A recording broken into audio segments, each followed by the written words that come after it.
Hey everyone. So it looks like we're discussing social problems with all of these, and I think it's quite fitting, especially mine. I want to save mine for last just because I feel like it's more of a hidden issue within that's actually not even stated in the book, but it's something I pulled out of it and it's just my takeaway. The three ones I'm going to discuss is Martin Luther King's, my own of course, and then Krugman's on incoming inequality. And I think the main reason I want to talk about these three is because they're the most prevalent at the moment. I think I really liked Swift's on the Irish oppression. I just feel that currently it's not as relevant. And same with Abraham Lincoln's was I liked it, but I don't know. I don't know much about the Civil War. I don't know much about the Union, and it's just not something I felt comfortable talking about. But with Martin Luther King's, I'd never heard the speech "I Have a Dream." I thought it was something I've always liked him. I've always had respect for him, and after reading it, I have more respect for him, just because it goes into what he talks about towards the end is kind of a peace basis, and he makes it more of a. I think one of his strategies is actually talking with white people in a way. I think that bolstered his argument, talking about brothers and sisters, because I think that's something at the end of the day most everyone wants, and I mean obviously everyone wants equality, and I think that was something he. I mean, obviously he wanted that, but it's just his strategy was different from most people at the time. And I think it's something we're missing today, which is why I really liked his piece because it was racism. It was obviously more prevalent back then, and I think that's why what he said about peace was so impactful because today we don't really have as much of the issues we did back then. And I think the way he came at it was from such a peaceful perspective that I feel like it'd be more effective, especially these days when there's such polarizing parties. And I think that if he came from that perspective again, I think that a lot more would get done. Or if people came from that perspective, more would get done. I loved his part on that. And then the next one was income inequality. I like this one too. I like the strategy. Let me look at it real quick. Okay, yeah, it doesn't really talk about the actual strategies he used, but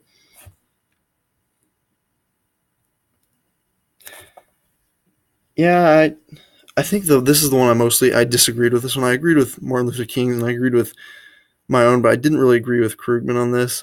I mean, I agree with him that the stats. I mean, you can't really argue with the statistics, and I agree that there's a major income gap at the moment, and I don't think that what he's looking at is necessarily the solution. I think that taxes are an inevitable evil that you just have to keep everyone at bay that's too rich and getting too rich. But I don't think the idea that you're born into wealth or you're born into being poor is necessarily something that can be prevented or is necessarily a like an evil. I think it's just an issue that is unfortunate. It's something that the world has to deal with.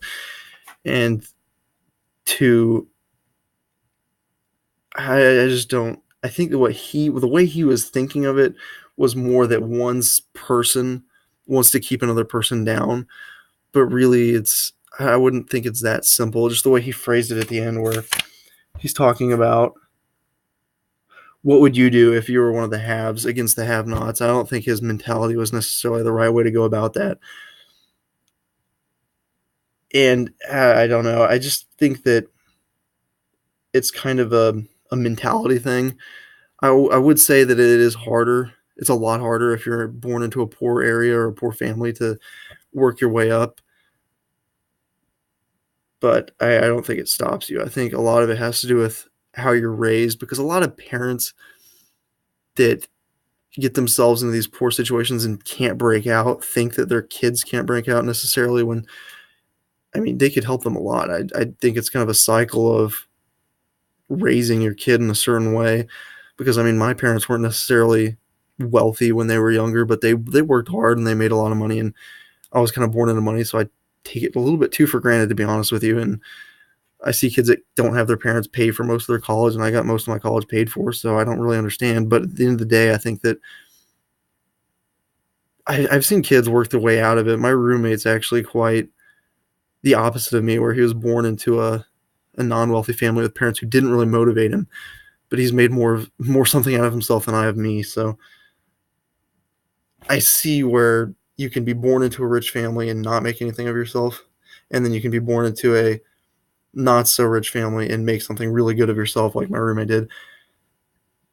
And that's just basically my thoughts on it. That's more of an individualistic perspective versus like a holistic society. So I could easily be wrong on that, and I don't want to make it a definite thing, but that's just my opinion. But and then the next one is actually mine. I wanted to bring this up because I think it's the most prevalent actually in today's society, because it's about a guy who's traversing the countryside of Pittsburgh, I believe it is, and he's talking about how ugly American buildings are on the architecture, and the ending he goes into about how much of an issue it is, like as a psychological thing, is why Americans are this way. And I didn't really agree with that, just because it's like maybe back then that was a thing. Maybe back then, I mean, yeah, America's not the prettiest. If you like, I was driving on I-35 in Texas today. It's pretty ugly, and I see where he's going with that, but I don't think America has a problem with loving ugliness. I think that America likes beauty way too much, because like you look at bodybuilders or women who are trying to be skinny, it's like there's definitely a body dysmorphia thing going on right now in America, and there's definitely way too high of a beauty standard, and people not really loving themselves the right way. I mean, I know you're not supposed to be egotistical and love yourself too much, but I think it's people love themselves too much, but they also have self-esteem issues. So I think those two go hand in hand.